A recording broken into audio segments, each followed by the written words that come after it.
Welcome to the Agape Podcast.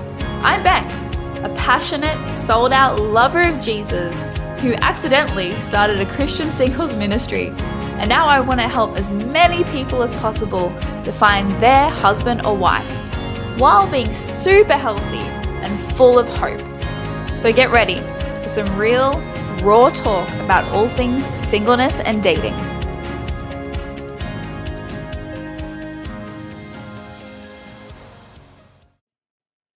Hello, everybody. Welcome to today's podcast. I am so excited to introduce you to my guest for today. Her name is Trina. Trina, did you want to just tell us a little bit about you before I tell everybody why we're doing the podcast today? Yeah, my name's Trina. I live in Little Rock, Arkansas. I am an oncology nurse. And yeah, I love people, love the Lord, and I'm excited to be here today.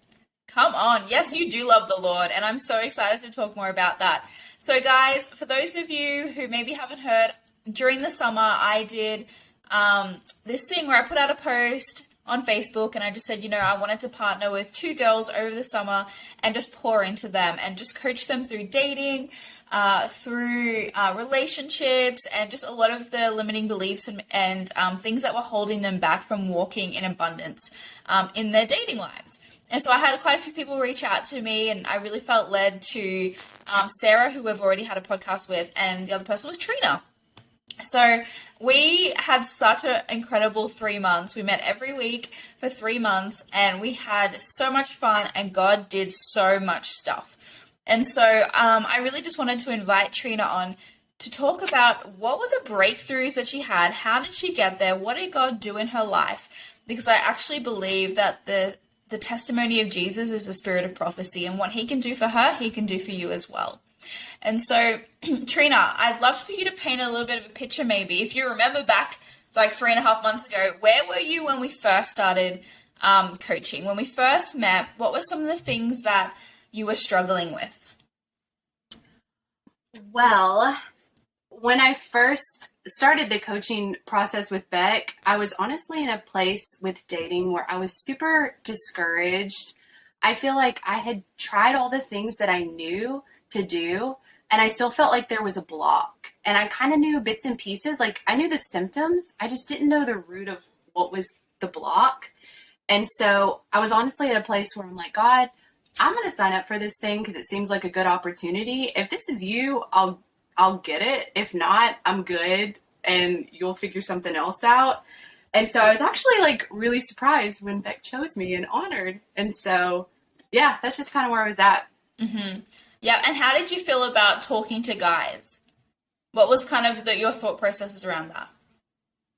Yeah, I didn't even realize till Beck and I started talking that I was so on the train of like, I need to know if I'm going to marry you within the first 5 minutes. And if I don't think I could marry you, there's really no need for us to even go there and talk.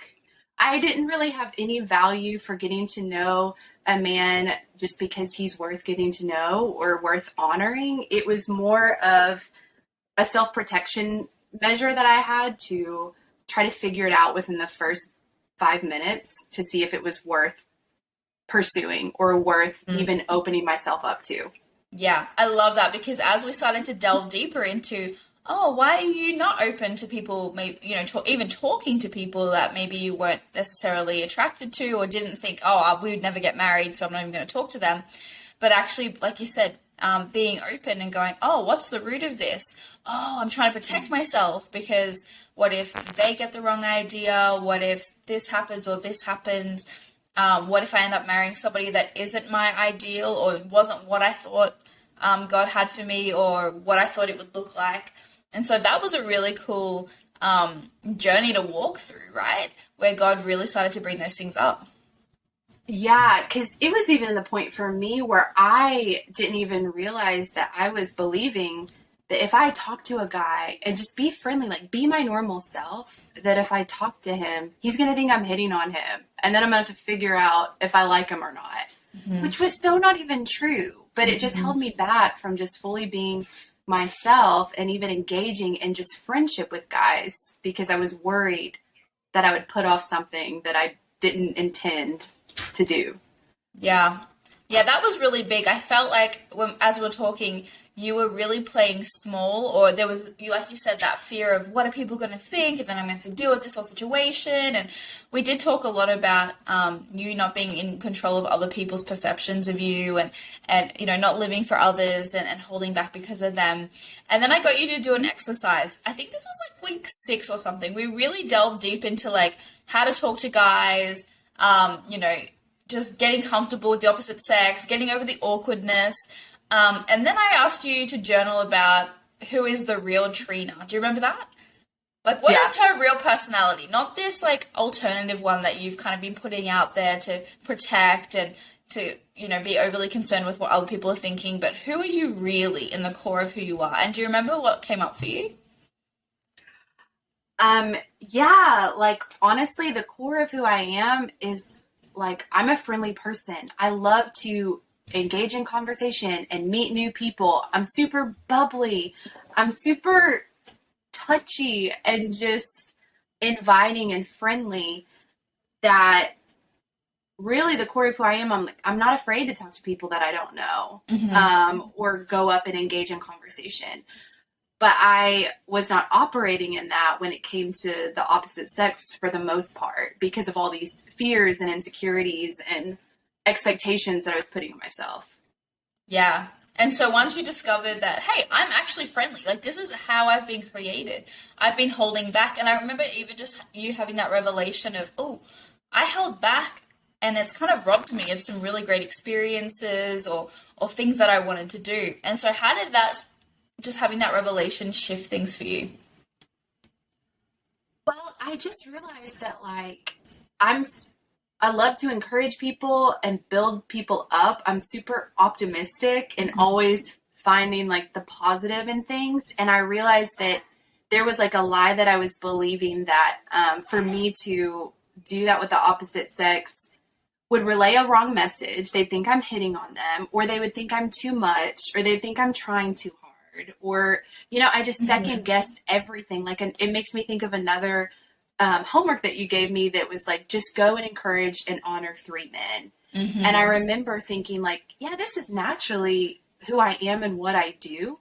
But I found that with certain men, if I like thought potentially I could have interest in them, or even just felt like insecure about the situation, like I would hold that back, because for me to compliment and encourage and build you up is like, oh, well, she's not going to think anything like underlying behind that. But if this guy that I think is attractive, if I do that with him, he's going to assume I'm being needy, or I'm trying to make something happen or something like that. And so basically just realizing like, no, I'm going to be who I am no matter what. And then how they perceive me is on them. Like, I know the motive of my heart that I'm operating out of, and it's the core belief of who I know to be in my identity, and how they perceive it is on them. And that really freed me a ton. Come on. Yeah, that was really exciting. I remember being like, oh my gosh, breakthrough. Because you really started to, you changed so much in that period of time. It's kind of like reminds me of that situation when I went on a little hiking date. Is it okay if I go into that? Share whatever. Yeah. So she'd always give me this homework of like, meet 3 new guys, which was always such a struggle for me, because I'm like, I don't feel like I'm afraid to talk to guys, but how am I going to be creative and meet new guys? So there was one week where I was on my way to work, and I was like, Holy Spirit, can you just make this easy and fun to like meet a couple of new guys? And that week there were a couple guys that came to teach us a new computer system. And I ended up just being myself, being my friendly self, and not feeling like I had to protect or hide who I am, but just was fully me without overthinking anything. And I got asked on a couple dates. And so more than one. I'm just saying, more than one. Yeah. In 1 week. In 1 week. So I went hiking with a guy, and real quick it was evident that it wasn't going to be anything. He wasn't even a Christian. But we had such a great time and great conversation. So I just really valued him as a person, as a friend. Whereas before I would have thought, oh, this isn't going to be anything. There's really no point in us connecting. And that was such like a robbing me of just building friendship and getting to know people. Well, there came a scenario when we went back to work where I work with a bunch of girls, and most of them are married. And so they're all like rooting for me all the time. So they saw me, oh, you went hiking with so-and-so today. How was that? And I was like, it was great. We just had fun, just like normal friends. It was awesome. And then later in the break room, one of my friends made a joke, and he was around, and the joke was something about it being a date. And I realized, I'm like, oh my internal world is like, oh my gosh, he's going to think that I told all my girlfriends that it was a date. And really, I didn't think it was a date, but he's going to think that. And so now I'm worried that he's going to think I was just going on and on about this date and having an unrealistic view of what it really was.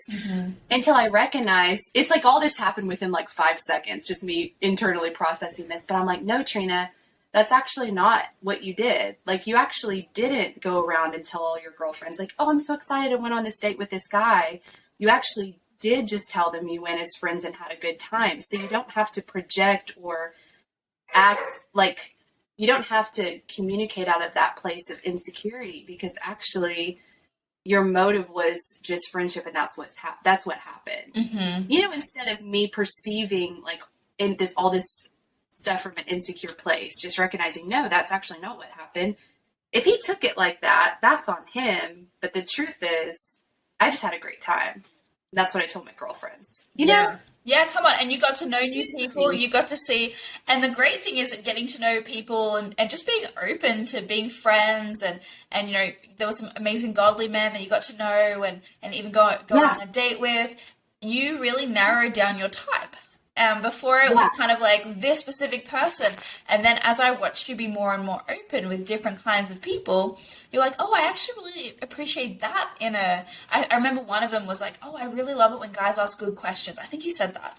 Oh, I really didn't realize how much I valued intelligence in a future partner. But now, did you want to speak a little bit to that? Yeah, it's just kind of like the mindset that I had of what I was looking for was probably like another me. Unknowingly, I was looking for another me. I was like, I just want to be able to have fun. That's the most important thing. We have to be able to have fun. And it is super important, but it's like, I would like overlook all these other incredible qualities that men brought to the table. And just over time, getting to know some different guys and getting to know different things about myself just made me start to have this incredible value for things like being a man that's consistent, being a man that is true to your word. You say you're going to do something and you follow through with that. Like that is super valuable to me. And so there's just some of those aspects that being more open to getting to know all different kinds of people helped me to appreciate different qualities. I love that. So good. And so we had quite a few like, oh my goodness, this is such a big breakthrough moment. While we were doing our coaching. Do you want to just tell us about a few of them? What happened in your heart? Just kind of walk us through. What did God do in the 3 months that we were talking consistently? And I gave you a lot of challenges, so God had plenty of opportunity to show up. And you were very good at doing all of the challenges. Yeah, I guess the first thing that comes up that I'm realizing I'm unpacking the breakthrough from it even now is I think it just started with the homework that you gave me to do that intro on our dating page. Yeah. For me, that was so seems so simple, but for me, I was like, I don't want to do this. On our dating Facebook page, yeah? Yeah, I was like, I don't want to put forth the effort. I don't really care. I don't want to share all my things on there. I just was feeling kind of blah about it, to be honest. And really just, it came from this place of like, who really am I and how can I be true to myself instead of just feeling this pressure that only I was putting on myself to play this part or put the right thing or, make myself presentable. Yeah. The pressure to not be authentic, but to try and be perfect. Yeah. Or even to know how to do dating the right way, And so I remember I was about to hike up this mountain we have here in Arkansas, and I ended up. This all was the day that I actually made the post and felt the confidence, like I'm just going to do this and be myself. I was about to climb up this mountain, and I saw on Facebook this guy that I used to have a huge crush on. It's been years now. Got engaged, and it brought up all this stuff in me that felt things that I'd struggled with, like, well, he picked her and I'm not good enough. Like, if I was good enough, he would have picked me. And just all this feeling of rejection and not feeling enough just flooded me. And before, it would have really spiraled me out for a little while. But in that moment, I felt the Lord was just like, Trina, he just showed me, like, the mentality that I had was a lack mentality. It was a lack mentality of dating. It was like the orphan spirit thing, mindset of there's only one guy, and if he's not it, like, you're going to get stuck with less. That's kind of the lie that was woven into my whole dating view. Yep. Which is why I put so much pressure on when I met someone, get connected with that guy. I just felt like all of it depends on this. And I felt like if that didn't work, I'm not going to find anyone else that I connect with this well. And so I'm going to be stuck with second best. That was like the lie that I was believing. And so when I saw that post, it brought up all that stuff in me. But I felt like the Lord was like, do you want to know how to break that lack mentality? And I said, yeah, please. He's like, I want you to actually go and celebrate this guy and his now fiance. I want you to go encourage them and celebrate them. And that's going to break it off. And I was like, Lord, I'm not feeling that. I'm not feeling like I really want to celebrate them right now. Yep, that's real. I'm actually annoyed and just want to unfriend them and be done with it. But I decided to be obedient and just send a little, we weren't great friends, so I just commented on his wall, hey, congratulations. And as soon as I did that, it's like all the rejection and all the insecurity and all that feeling of lack, it just like melted off of me. And I really felt the Lord just tell me, like, that I had been operating in a lack mindset when it comes to dating. And he's like, Trina, when else in the Bible have I ever operated from a place of lack? That's not who I am. That's not the kingdom of heaven. It's not a place of lack. It's abundance. And so that just started this journey with the Lord of just, what does that mean to walk in abundance, not in just dating, but in every area of my life. And so, anyway, from that place, I just felt this confidence rise up in me, which I feel like was the Lord, of just getting a different view of this whole thing. And I'm like, I'm just going to be myself. And so that I got a multiple risky for me homeworks done within like an hour. Yeah, you did. Doing my intro, doing the things that were scary. And really, I'm just like, yeah, rejection is really not that scary. Or even just, so it was just, that was one of the things that comes to mind. Yeah. If I could just speak on that too, I feel like the really cool thing was you went from being like, I remember some of the lies that you were believing. There's not enough people in my town. I live in Arkansas in the middle of nowhere. There's no godly men. A lot of people have those kinds of ungodly beliefs or lies that they're believing that are keeping them stuck. But the cool thing is, as you started to be more available, you started to get out there, you started to meet more men, that mindset really started to shift into an abundance mentality of like, oh, there's so many amazing people around, because I gave you homework that helped you to start noticing them, that helped you to start calling them out, and then putting yourself in front of different people. It was really like there was a transformation that started happening, being like, oh, there are incredible people around. There's incredible people I can meet even online. Like there's actually an abundance. So it doesn't have to be so high stakes. When I meet one person, if it's not him, there'll be another one. There's millions around, There's so many people out there that I don't have to play into this line. It doesn't have to keep me stuck. There are so many different avenues, and I saw you step up and step out. You did intros, and men contacted you based on those intros that you did, and you got to know them. And even if they weren't your type, you still were like, you know what? It doesn't matter. I'm just going to be kind and get to know them, because who knows what could happen? I'm just going to be open. And the more open you were, the more people, especially men, started to be more attracted, and like not like in a sexual way, but like more attracted to who you are, wanting to approach you, wanting to talk to you. Even non-Christian men being like, "Hey, I want to hang out with you. You seem really cool," you know. And I'm sure if you probably weren't a Christian, they would have wanted to pursue it. If that wasn't like a barrier for you, which is awesome and way to go, like keeping that boundary. But it's really cool to see that as people start to open up, deal with their hurts, deal with their limiting beliefs, break off insecurity, bring their authentic self, be friendly and open, how the world starts to respond, and how much it changes your mindset. Is there anything that you wanted to say on that? I can see you nodding along as I'm talking.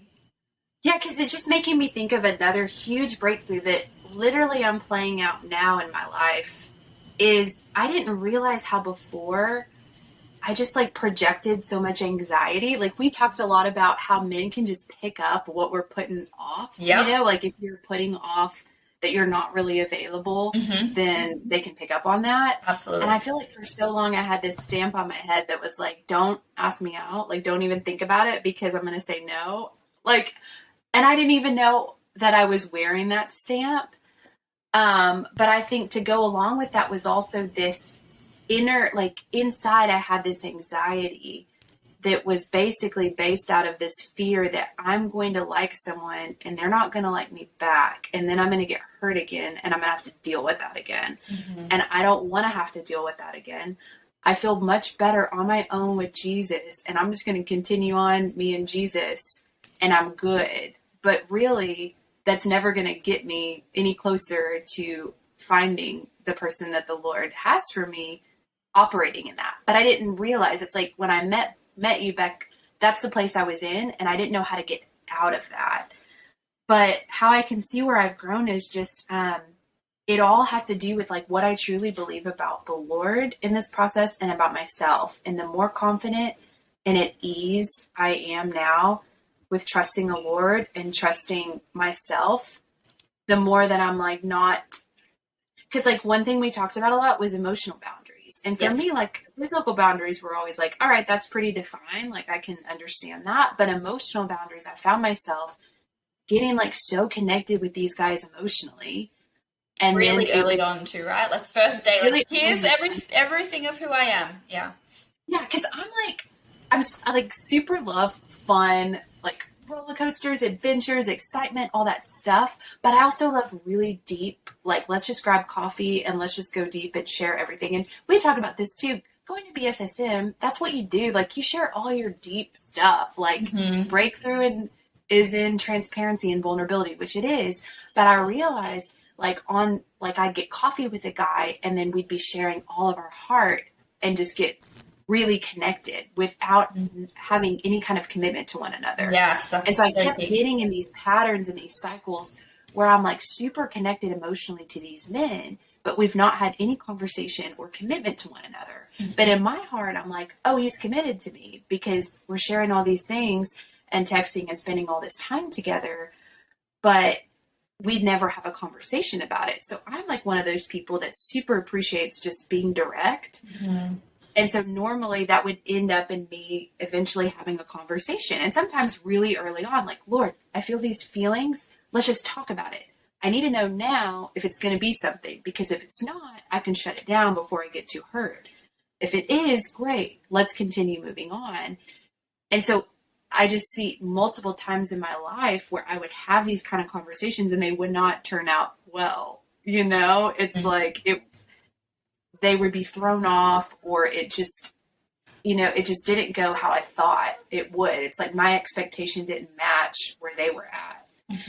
And I feel like in that, I realize now that I feel like I was projecting this anxiety to them about dating, and because deep down I was anxious about it and I was worried about it. And just kind of now reconciling that, I'm even seeing like in life now, it's kind of like, okay, Trina, it's okay. Like you can be patient. You don't have to rush things. And I realized I've always valued friendship. Like I want to become good friends with somebody before it leads into a dating relationship.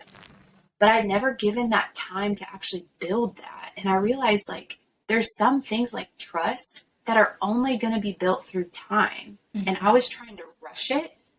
And it was out of that mindset that was a lack mentality of like, I've got to tell him everything about myself on this first coffee, because if I don't, then I'll lose my chance to really tell him who I am, mm-hmm. you know? And it was all this out of this lack mentality. And so now I just find myself being a lot more centered and trusting in the Lord. And I feel like that people can pick up on that. Mm-hmm. Which makes it so much more appealing to guys as well. Yeah. But also it means, because I think what you were kind of talking about was, hey, I've got to tell you everything because I'm scared I'm going to run out of time. I feel pressure to like get this thing moving. And then I want to know 100% either I'm in or I'm out because I want to protect myself. And so what we really worked on is pacing. Hey, how do we pace in a relationship or even a coffee? What are the things, and we actually went through, what are the things you share on a first date? What are the things you share second, third, fourth? Like, what do you feel comfortable with? And that's good emotional boundaries. And we talked a lot about keeping it light in the beginning. You know, we're going to keep it more superficial. We're going to just get to know if we even like hanging out with each other. And then if that's a yes, then hey, let's do another one. And if that's a yes, let's do another one. And then, you know, what are the things we're going to talk about when we're getting more serious? What are the things we're going to talk about in engagement or preparing for engagement? What are the things we're going to discuss when we're preparing for marriage? All of these things will have their time. But I think a lot of people, they go so deep so quick. And then it's like the pain is so much harder when the other person's not in the same place as you. Yeah. And then, again, you're losing the reality of being close to that person, but you're also losing the hope that you had and this dream, you know, that you had for the future. And so we talked a lot about staying present. Cool. If he hasn't said he likes you, we're going to assume he doesn't. If he hasn't been open, where the assumption is until they say something, the assumption is we are just friends. They do not like me. They are not interested in me. You can make yourself available. You can, you know, if you feel comfortable, say something like, hey, I wouldn't mind getting coffee with you sometime, see what happens. I've spoken to many, I think out of 10 couples that I interviewed, 9 of them, the woman initiated in some way. She just kind of dropped something out there and then allowed the guy to pick it up. And then obviously the status quo has to change. He has to take a leadership role after that, but and start pursuing her. But we kind of talked a lot about that. And so I think that pacing really helped you. What were some other things that kind of helped to keep you on track when you were now starting to date and starting to get to know some people? Would you say that was like something that you really, really worked on, is like staying present in the moment and not letting your heart get ahead of yourself? Yes. I think just the biggest, cutest smile. Yeah, because I think a lot of people, it's so easy to just like fantasize without realizing you're fantasizing about a person. Yeah. And I'm like, man, when I look back, I had all of these, it's like the guys that I liked, it was really just my idea of who they were. I actually didn't take long enough time to get to know, hey, are they actually consistent? Like when they ask me out for dinner, like, do they follow through or do they bail out? Like I would just meet someone and like, I always see the best in people. So I'm like, oh, they're awesome. And I just create this idea in my head without realizing it. This is who they are. And they'd be so great at this. They'd be the best husband. They'd be the best father and blah, blah, blah, blah. Yep. And really not even taking the time to just, through time and patience, getting to know who they are. And so I think that was huge for me, of just realizing, like, one of the exercises that you did with me were like, well, you pointed out something that really helped me, which was, it seems like you kind of go for these guys that are emotionally unavailable. And it was something that I didn't realize. But as soon as you said it, it made so much sense. I was thinking back on the last couple situations that I was in, and it's like, yeah, they clearly, either through, you know, being wishy-washy and back and forth with me, or clearly saying, I'm not ready for a relationship. They clearly weren't available, but I didn't take it as that at the time. It's like, oh yeah, I know you just said that you're not ready to date, but you're still like hanging out with me and texting me all the time. And like, we're still laughing and having fun and connecting. So that must mean something, or you wouldn't be doing that. It's like, I would read into these little things and just totally negate what they clearly told me. It's like if they say something, believe them, but also have boundaries, because if they're not willing to commit, then they don't get to have that exclusive time with you. Exactly. Yeah. So it's really valuing myself enough to know, like, okay, like to just do their actions line up with their words, or did they clearly communicate they're not available? But I'm kind of one of those people that I'm like, hey, I like a challenge and I can persevere, you know, like I'll help them to be available. Yeah, because I'm so fun, you know? But to just take them for their word. Really, that was the most freeing thing. Like, Trina, take a guy at his word. Yeah. You know? And so that's really even helped me so far. I find myself like, oh, what did he think? You know, was he really trying to say this? No, he actually didn't say that. So right now, this is where you're at. This is really... And just even like that self-talk of telling myself and reminding myself, like, nope, you're not going to read too much into that. You're just going to stay in your lane and just take it for what it is. And that has really helped free me so much, and just really been able to make some really great friendships. Yeah. I think that's so important. Pressure. Without the pressure. Yeah. I think that's really important too, because I feel like there's also, excuse me, I've got like a frog in my throat, like a spirit of like manipulation too, when somebody's telling you, hey, I'm not ready, or I don't want a relationship, and you're like, oh, I'm going to show you how amazing I am, so you're going to want to be with me. And we've all done that, right? Yeah. But it's like, oh, you're going to see a certain side of me. I'm going to be like everything that you want. I'm going to be super cute all the time. I'm going to act a certain way. Yeah. So I'm going to manipulate, you know, you into liking me. That is my goal. And the things that I am doing are not from a sincere heart, or just because this is who I am and I just love being around you. But now I have a task or a goal that you're not aware of necessarily. Yeah. And I'm trying, and I'm spinning things into my favor.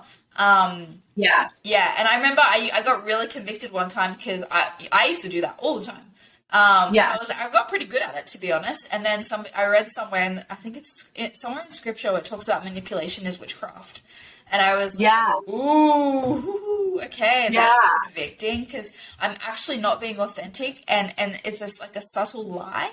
But it actually underpins everything, and your motivation is super impure. And so I love that. Through that process of, oh, I'm just going to be real and be who I am, and not read into things, and I'm not trying to win them over. Because also, who you are to get them, you have to be to keep them.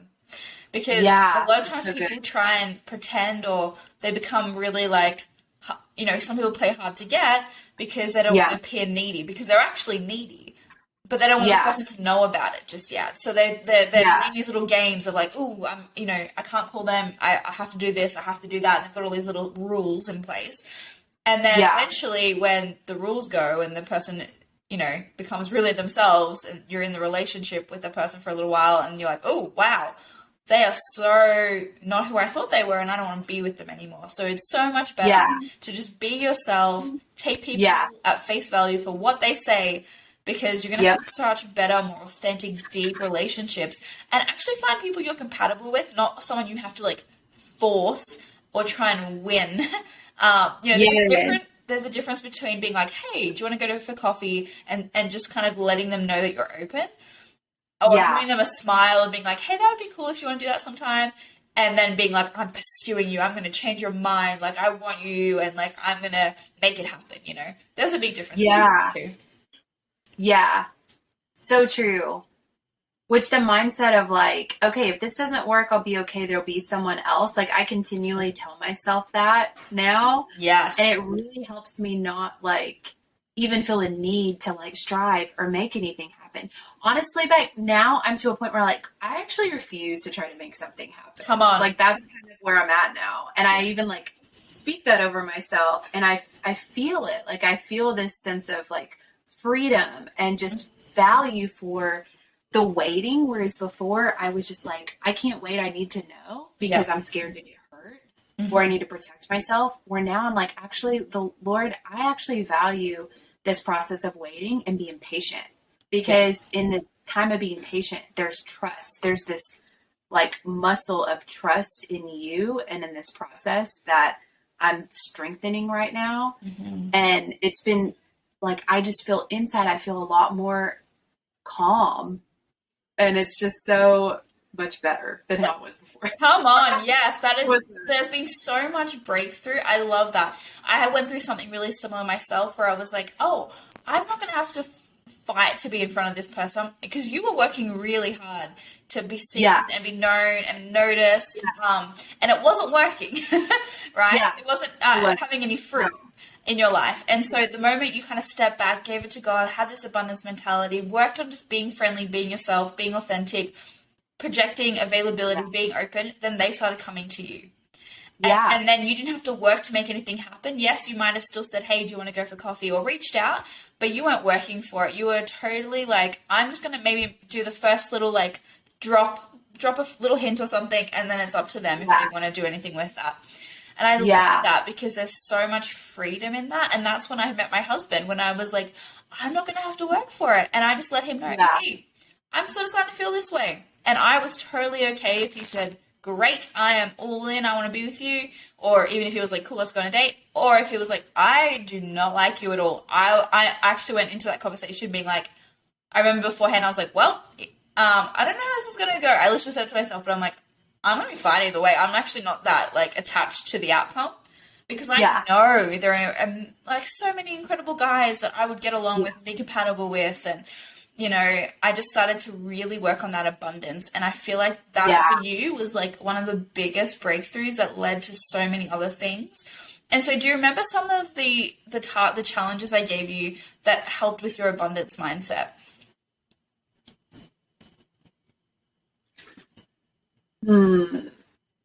I mean, really just meeting, like finding opportunities and be intentional about meeting different guys. And like, you always give them this homework of 3 new guys. And that was like the one I disliked the most. I was like, oh, this is so like, but, it really pushed me to just look for opportunities, just to build friendship and get to know different people, and to get to know them in a way that wasn't like judgmental, like, oh, I don't like you, or I don't think I would like you, so I don't see a point in talking to you. Like getting rid of that and just valuing for them being like God's sons. Yes, we did work a lot on that too. We like, worked a lot do on they have that. intrinsic value, whether you find them a suitable match or not?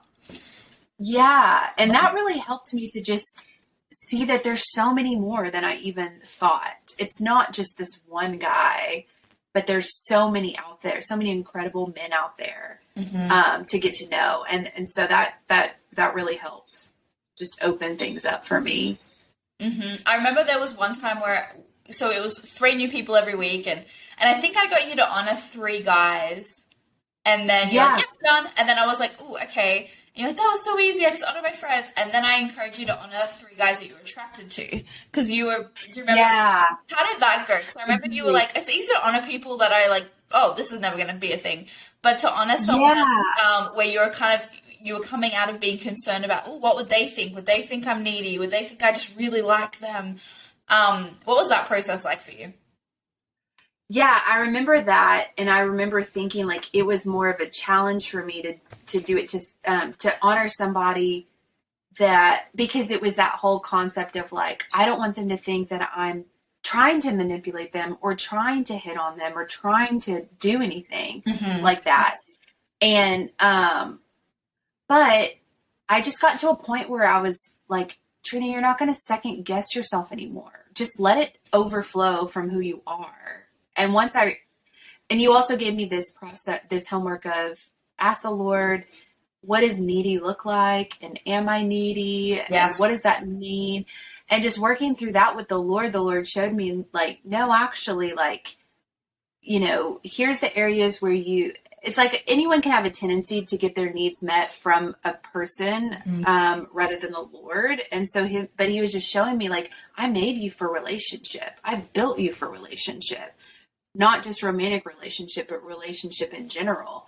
And so for me, just like hearing the affirmation from the Father over that part of me that loves to encourage and build up people, it just really gave me this freedom of to just be myself without worrying. And that was where it was like, what's my motive for doing this? Is my motive for this prophetic word because I like this guy and I'm trying to start a conversation, or is it truly to like build him up and encourage him because I feel like it's something the Lord is giving me for this person?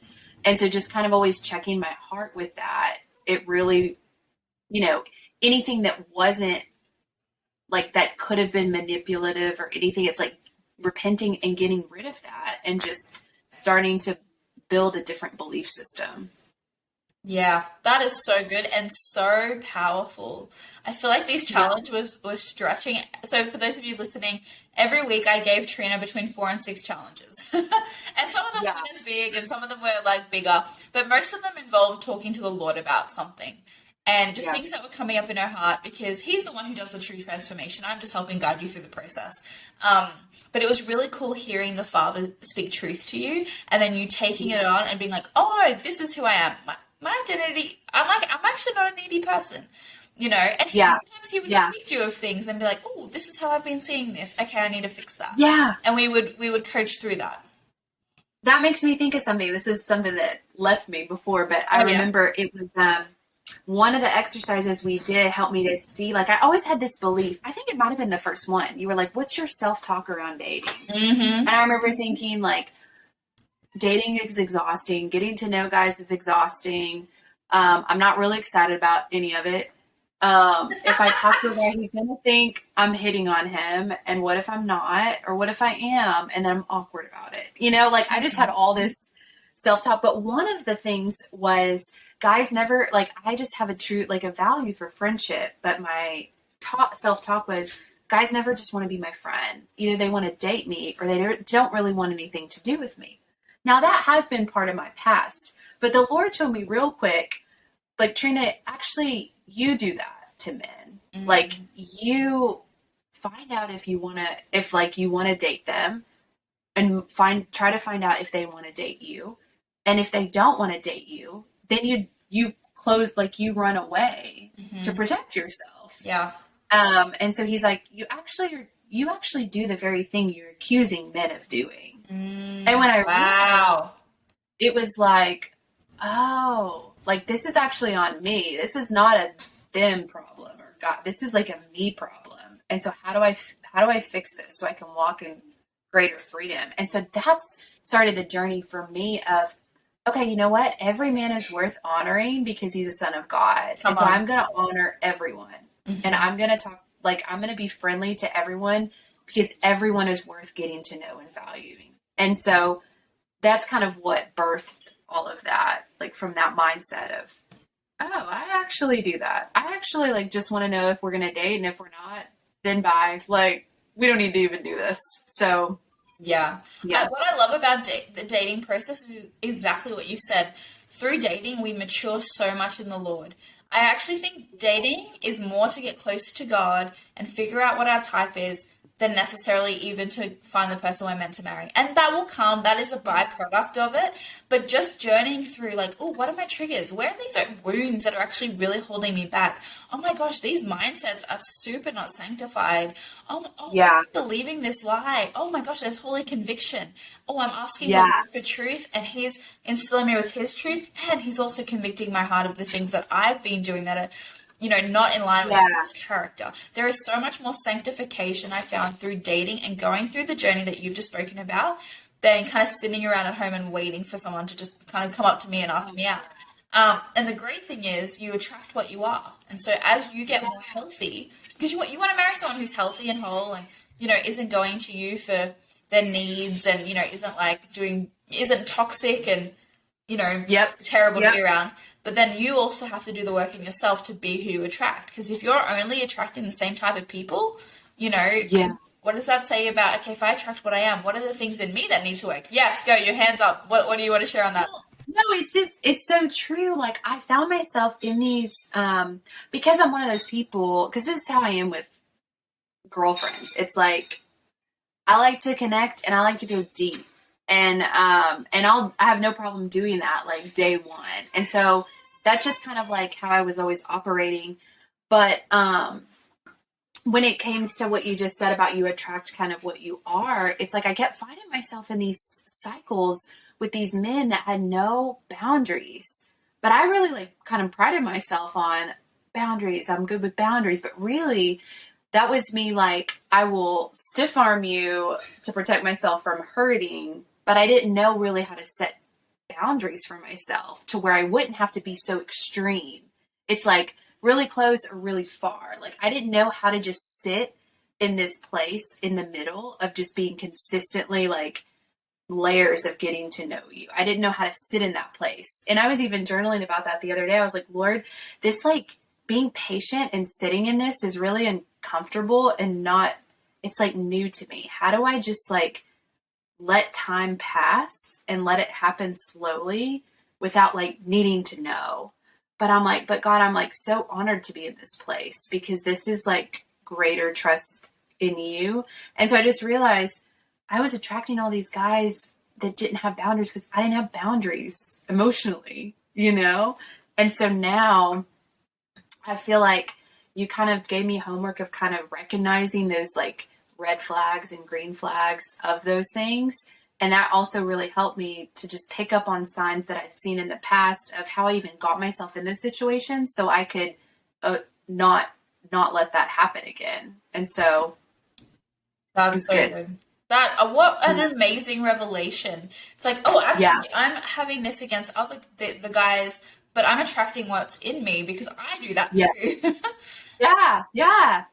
That's eye opening. If people can grasp that, you get to Yeah. become the person that you want. Not just have a list for them, but you actually get to become that and you will attract Yeah. people. And so the person you're attracting now, the people you're attracting now is so different than even people you were attracting Yes. 3 months ago, right? Yeah. Sorry, I It's thought you so were saying good. more on that. You were like, yeah. Oh, No, it's just so good because like, I really feel like a different person. I remember the first thing you asked me at the very beginning, like, what do you want to get out of this process? And I was like, Beck, I don't even really, of course, I'd love for it to end in a relationship, but that really isn't my goal. Like, I just want to feel the confidence and freedom to be 100% myself around the opposite sex, around men that I'm attracted to. I just want to be free to be myself. And now I'm like, I literally remember how I felt, like so scared, and how I feel now is just completely different. Like I feel like that was what happened, like to be my true self, you know? yeah. And That's you so really went awesome. after that too. Like, I Yeah. honor you because you went like, oh, I want to grow, and then did nothing. Like, everything that Yeah. I gave you, you ran headfirst into. You put Yeah. yourself out there, like, you were like, okay. You even had an escort to a wedding. Is that what you Yeah. call them? Yeah, you had an escort that one of your friends, like, not an escort service. I was like, oh my gosh, is that what they call them? I'm just using the I terminology know. you use. I was like, I don't want people to Like, get the wrong idea. Like a gentleman escort you to a wedding so that you weren't alone. You yeah. know, as a like kind of like a setup date, which was super cool as well. Yeah, Yep. and like all these things, these doors just started opening and opening. And so, what are some of if we haven't spoken about it yet? What are some other things that you really got out of intentionally spending 3 months going after this and having someone kind of coach you through it?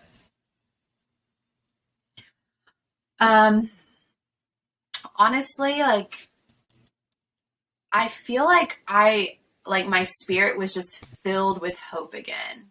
Whereas before I was kind of like in this back, and it's like, I know I've said this before, but it's like my core belief. Remember how Chris Valentin would talk about our core beliefs? Like, what do we really believe deep down? And like when you get tested and go through things, that's when what is in your core is actually revealed. And I feel like when it came to dating, I was just always on these roller coasters. I'd be like, all right, I'm going to try this new thing. Like, yeah, I'm going up the roller coaster. It's going to be good. Like, oh yeah, I'm getting a little bit of fruit here and there. And then it wouldn't work. And then I would just go down like the roller coaster and just feel really bad and really like a lot of pain and a lot of heartache. And it would just be this roller coaster. But now I feel like the core of what I believe is filled with hope again. And so, like, when you have hope, you can dream again. You can have vision again for your life and what you feel like it could look like. And I feel like that's what I received. Like, remember you gave me that exercise that was like, allow yourself to feel all the emotions with all of your senses of what it'll be like to marry the love of your life. And I remember that Yes. being, yeah, I was like, no, I'm not doing that. Like, you gave me a homework too of like, think about the lies that you were believing or something. I was like, Lord, I have to do number 4 where I work through these lies before I can even do this whole, like, what will it be like? Because I was filled with that much disappointment Mm. about dating and where I'm at and how long I've been waiting and all these things. And so even just work like that was it's a great exercise to do if Yes. you haven't done it. I'll just add in there that came from something that Bill Johnson said one morning at church, where he said, "Hope is the feeling the emotion of the victory before it comes." Yes. And so I was like, "Hey, sit in the emotion of what it will feel like to when this desire of your heart is fulfilled." And so yeah, please Yes. keep going, because I'm so excited to hear what came from that. Yeah. And so, like, I remember at first it was just like a block. I was like, I've got nothing, Lord. I got nothing. And then, like I said, him helping me work through the disappointment and the lies that I was believing and just feeling me like, it's all right. I just didn't want to hope in something and be let down again. But then it's like when the Lord leads you into that place of hope, it's like you can trust him in that. And I feel like that's what happened. And even the other day, I was driving to work, and that exercise came up in my head again on my way to work. And it's almost like I felt like a little kid on Christmas, just like, Lord, you've got this gift for me, and I can't wait to unwrap it. And I'm so excited about what it's going to be like and look like. And it was just so easy for me to like go into that and feel those things without like putting a guy's face on the gift, but just this general, like, hopeful expectation that God is going to move in this area of my life and it will happen. Like, that is what I feel like is in my core belief now, a hopeful expectation of this, which I didn't have before. Wow. Wow. Yeah. Hope is the biggest thing. Hope is Yeah. literally like just believing in the goodness of God in this area, trusting him and believing that it Yeah. would happen. Just tell everybody how old you are. I feel like that's kind of pivotal to the story as well. Yeah. I'm 35. 35. Yeah, so 35. I mean, plenty of time left, but just to give everybody a little bit of context around why you might have been feeling some of the things that you were feeling Yeah. as well. I think it's really, really, common for this sort of stuff to come up. You could be 21 or 40. It doesn't really seem to matter. But I just love that you really went after, you know what? I'm feeling pressure because, I've hit 35 and I don't want to give into a spirit of fear and what the world is saying, like, oh, I have to do all these things and, getting closer to 40. Yeah. Just all these lies that are just such rubbish. And then... And from other people. Yep, from other people. Because, like, where I work with a bunch of sweet old people. And literally multiple times a day, I get, are you married? Why aren't you married? You need to go ahead and get married. You need to have kids. The clock's ticking, all that stuff. And just really realizing that a lot of what people threw at me was, like, sticking to me. Like, you can think, like, oh, that's not affecting me. But over time, it's like that stuff was sticking to me. And I was, like, believing that instead of what the Lord was saying. And so just like exchanging that for like the truth and what he said and letting that part stick. Yes, because we do not conform to the patterns of the world. And the world says all of that stuff, which is just rubbish and garbage, and it takes away from your hope, right? And so you actually sitting in hope, and actually, I would encourage you to keep doing it every time that you start to feel maybe a little bit hopeless. Just sitting in the emotion of the victory that you want to walk in, because you do desire to be married, and God sees the desires of our hearts and he loves the desires of our hearts. I just love that there was so much breakthrough that you had. I felt like there was an openness. There was even walking through like forgiving past relationships and having freedom from them and allowing them not to not to hinder future conversations with guys, even just interaction with guys, let alone relationships with guys. I felt like it was really, pivotal for you. I remember you even said like, oh, I went to this event and I like tapped these two guys on the shoulder, or you did something to get their attention. It was like a concert or something. There was two guys there that you thought were cute, and you're like, I'm going to talk to them. Like, I'm just going to be friendly and like see what happens. And I just love that you went above and beyond to just, okay, Yeah. I'm just going to really combat this lie. I'm going to trust in the truth, and I'm going to put it to practice and believe that Yeah. everyone is going to see my good intentions and believe that, you know, there's good things that are coming from me. Like, I'm not trying to like hit on them or rah, rah. And then, Yeah. and then that actually made you so much more open that other people wanted to approach you as well. Yeah. Start talking to you, even in like a Starbucks line or something. Yeah. I remember you were saying there was somebody in the Starbucks line that was just chatting to you one day, a guy, if I remember correctly, really early on. And so I feel like that's so important. And then even, you know, things that were coming up with you about, you know, like, oh, this person has this. Oh, I really wish I had that too. Or, you know, I just love how the Lord was so gentle and kind with you. And we kind of talked about like what's stealing joy. What are the things we need to stop watching and consuming that are actually stealing contentment right now? Yeah. Is there anything you wanted to kind of say on that? I'm trying to think. We went through it so much in 3 months. Like every We did. one of our sessions was so like jam packed. Yeah. Like just truth and like meat. It's hard to pick Yeah. up, but yeah, But I mean, I do remember like some of the things when it comes to like what I'm watching and what I'm focusing on. It's like when I was, you know, The Bachelor and all that stuff. Like I loved watching all that stuff, and there's nothing wrong with The Bachelor. But like it's like all this stuff had created this idea of what I thought relationship was going to be like, and a lot of it's not really based on anything that's real. No. And so just kind of paying more attention, like what am I letting into my senses? What is feeding like my idea of dating, and just really narrowing in on like what does the Lord say? What does healthy relationship look like? Was really big for me. that is so good. I love that. Yes, what is the Lord saying this actually can look like and should look like, as opposed to how Yeah. I'm thinking. Like what I'm Yeah. thinking and what he's thinking are two completely different things.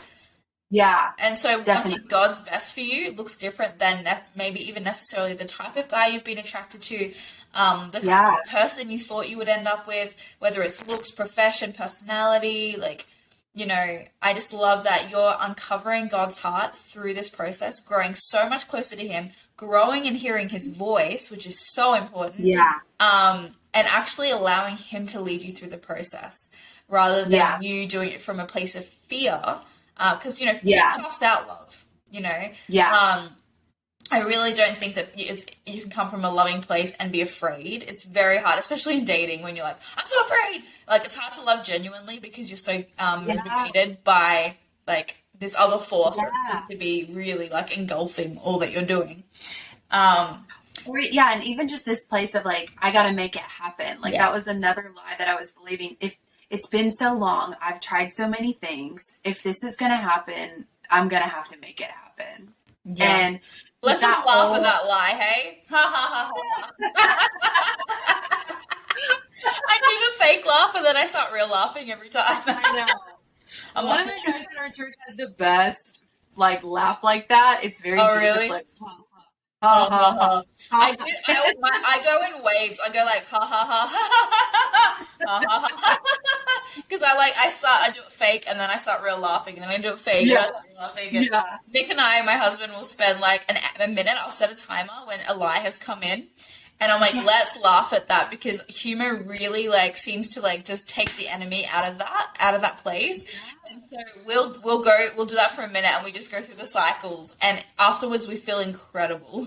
So Yeah. for anybody who's ever believed a lie and really had to just get the enemy out of that place, like he can't be where joy is. So Yeah. Yeah. so good. Well, I have loved listening to everything you have to share. Is there one last thing that you would just like to encourage, an encouragement and a prayer you'd love to give singles? Yeah, I would just say, like, if there's anything that's holding you back from being truly yourself, it's like process that with the Lord and maybe with close friends to see what that is. Like there were certain situations for me that would just trigger me, and a lot of it had to do when I felt pressure, I would just close up and then I couldn't freely be myself. And then I would go and beat myself up about it later. And so my encouragement would be like, talk with the Lord, talk with friends, figure out like what's holding you back from really fully being 100% you. Because when you're 100% you, that's the best version of yourself. And yeah. So good. So much truth. Can you pray for every single man and woman? I was going to say man, woman, and child, but no, that doesn't make sense. You know how people say that? Like, every man, woman, and child. But in this context, let's just keep it for men and women who are watching this or listening to this. And yeah, if you can just release it and we'll end on that. Yeah, Jesus, I just thank you so much for everyone that's listening to this podcast, God. I just pray that you would release breakthrough to everyone listening, God, that they would know how loved they are by you, that they would feel love from you in the deepest parts of themselves, God. I just pray for, health in relationships and just excitement, God. I pray that you would restore hope to anyone that's been disappointed with dating and disappointed with this process of waiting, God, that you would release supernatural hope to everyone tonight, and that they would just feel like fresh wind in their sails. I also just pray for a deeper closeness of your voice inside of them, that they would hear your truths, and that you would just bless everyone that's listening. And we just love you and thank you and praise you for who you are. In Jesus' name. Amen. Amen.